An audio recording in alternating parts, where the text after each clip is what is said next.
किसान भाइयों, क्या आप भी सर्दी के मौसम में आप हरी मिर्च की फसल को लगाना चाहते हैं? तो किसान भाइयों, आपके लिए वीडियो बहुत ही ज़्यादा महत्वपूर्ण है, वीडियो को एंड तक ज़रूर देखें। साथ ही में किसान भाइयों, अगर चैनल पर पहली बार विज़िट कर रहे हो तो चैनल को ज़रूर सब्सक्राइब करें और वीडियो को लाइक करें और ज़्यादा से ज़्यादा शेयर कर दें। तो किसान भाइयों, सबसे पहले मैं आपको इस वीडियो के माध्यम से कुछ प्रमुख टॉपिकों की बात करूंगा, जैसे कि उन्नत किस्में कौन-कौन सी हम लगा सकते हैं।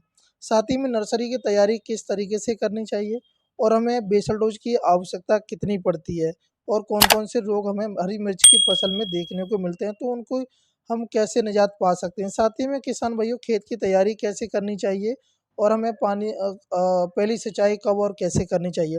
आपको इस वीडियो के माध्यम से हरी मिर्च की फसल की संपूर्ण जानकारी मिलने वाली है। किसान भाइयों, मैं हूं आपका दोस्त विजय और आप देख रहे हैं अपना यूट्यूब चैनल वीएन फार्मिंग।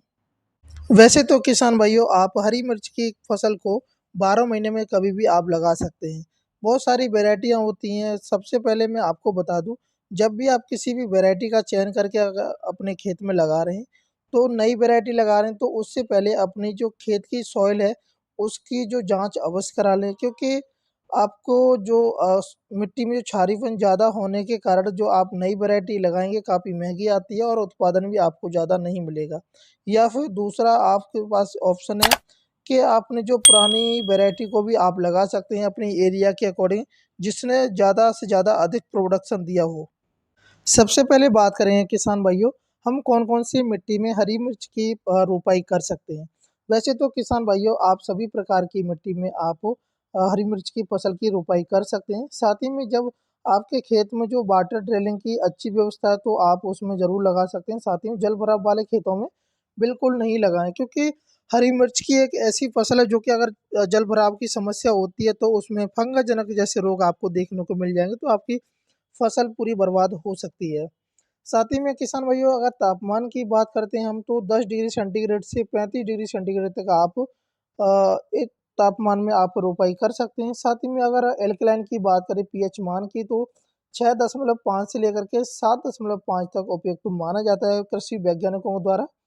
साथ ही में किसान भाइयों, खेत की तैयारी करते समय आपको कुछ सावधानी बरतनी होगी, जैसे कि अगर आपने जैसे कि धान की कटाई करके या फिर बाजरे की कटाई करके अगर करना चाहते हैं, साथ ही में सरसों की कटाई कर लिया आपने, तो उस समय आप अगर हरी मिर्च की खेती करना चाहते हैं तो सबसे पहले अपने खेत को अच्छे से तैयार कर लें।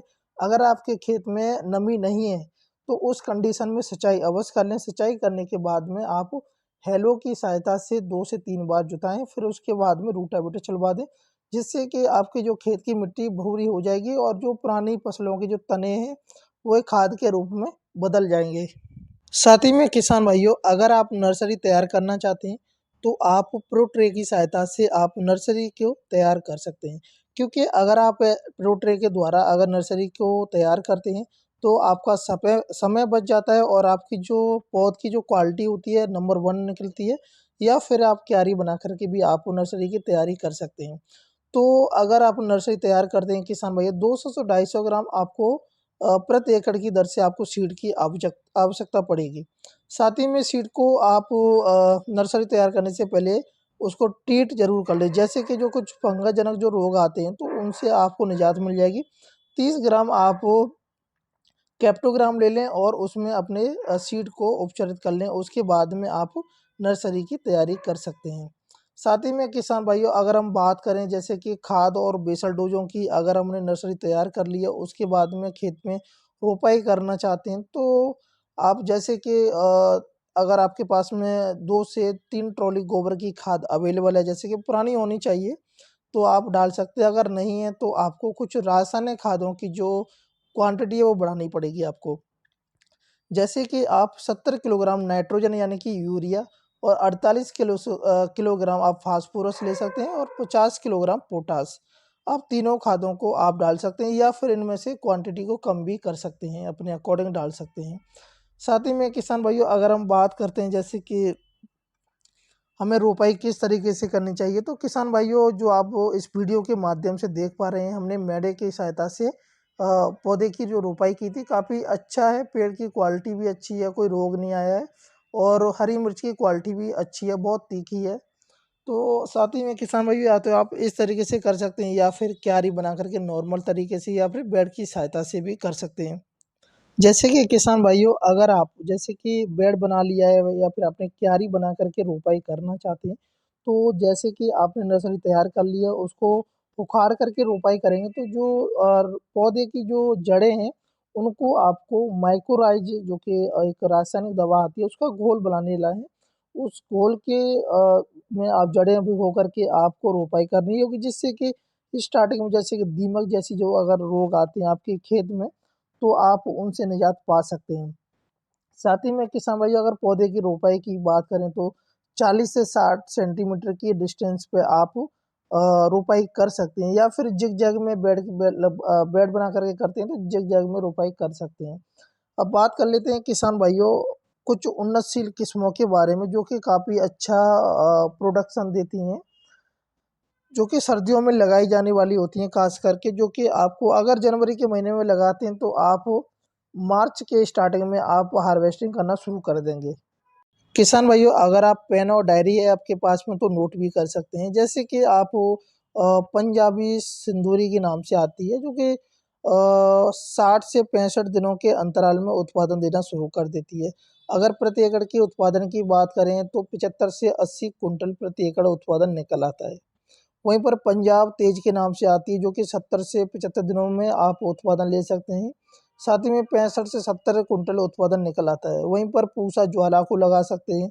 पूसा सदाबहार के नाम से आती है और अर्क श्वेता। तो आप किसान भाइयों इन पांचों वैरायटियों में से कोई सी भी वैरायटी का सिलेक्शन करके अपने खेत में लगा सकते हैं। साथ ही में किसान भाइयों अगर सिंचाई की बात करें जैसे कि अगर आपने रोपाई कर दी है पौधे की तो उसके तुरंत बाद में हल्की सी सिंचाई आप कर दें तो आपका जो पौधा है रुक जाएगा काफ़ी अच्छा ग्रोथ भी करने लगेगा।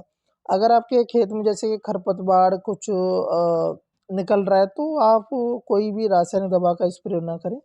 सीधा सा फंडा है किसान भाइयों आप लेबर की सहायता से निराई गुड़ाई करा दें या खुद भी कर सकते हैं। अगर आप ऐसा करते हैं तो आपका पौधा और जल्दी से ग्रोथ करने लगेगा। साथ ही में हरी मिर्च की फसल में कुछ इस प्रकार के रोग आपको देखने को मिलेंगे जैसे कि कुकड़ा रोग हो गया, हुप्टा रोग हो गया। अगर कुकड़ा रोग आपको देखने को मिल रहा है यानी कि जो पौधे के जो पत्ते होंगे वो सिकुड़ जाएँगे, तो आप समझ सकते हैं इसमें कुकड़ा रोग आ रहा है। वहीं पर किसान भाइयों अगर उपटा रोग आपको अगर पता करना है कैसा होता है, तो पत्तों का सूखना होता है। पत्ते पीले-पीले पड़ेंगे फिर उसके बाद में सूखने लगेंगे।